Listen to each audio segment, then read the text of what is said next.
Daily. Taste the Daily. 10 ఏళ్లలో BRS ఒక్క ration card మంజూరు చేయలేదన్నారు మంత్రి అడ్లూరి లక్ష్మణ్.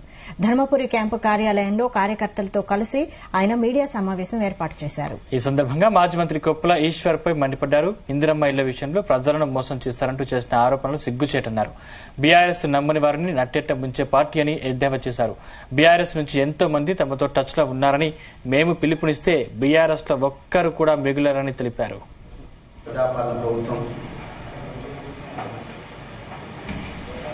ప్రజలకు ఇచ్చిన 6 గ్యారంటీ పథకాలు అమలు చేయలేదు.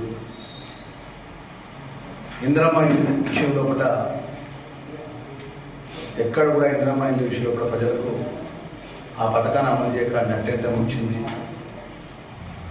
నమ్మక ద్రోహం చేసింది, ప్రజల్ని నమ్మించి మోసం చేసింది అని చెప్పి మాట్లాడుతున్న టీఆర్ఎస్ బీఆర్ఎస్ నాయకత్వానికి నాయకులకు ఒకటే మాట చెప్పదలుచుకున్నాను.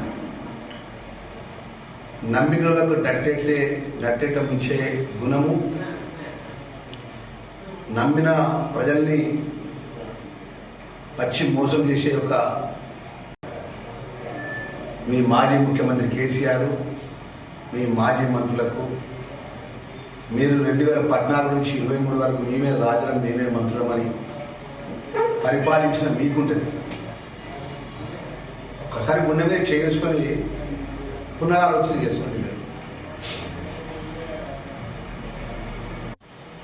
మన ప్రాంతానికి సంబంధించిన నీళ్లు మన ప్రాంతం పేరు ధర్మపురి నియోజకవర్గం ఉన్నటువంటి మేడారం రిజర్వాయర్ దగ్గర ఏర్పాటు చేసుకుని చొప్పదండికి, కరీంనగర్కు, సిద్దిపేట దొరగారి ప్రాంతానికి, గజ్వేల్ దొరగారి ప్రాంతానికి, సిరిసిల్ల దొరగారి ప్రాంతానికి పోతే ప్రేక్షక పాత్ర వహించి సుమారు 4 నెలలు పరిపాలనకు సంబంధించినటువంటి ఏదైతే ఎలక్షన్ కోడ్ కింద పక్కకు పెడితే మేమున్న 17 నెలల లోపల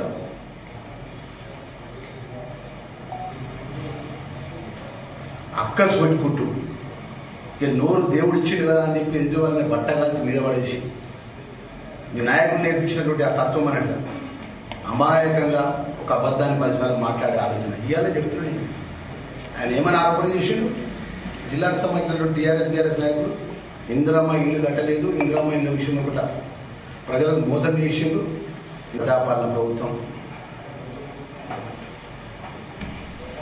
ప్రజలకు ఇచ్చిన 6 గ్యారంటీ పథకాలు అమలు చేయలేదు.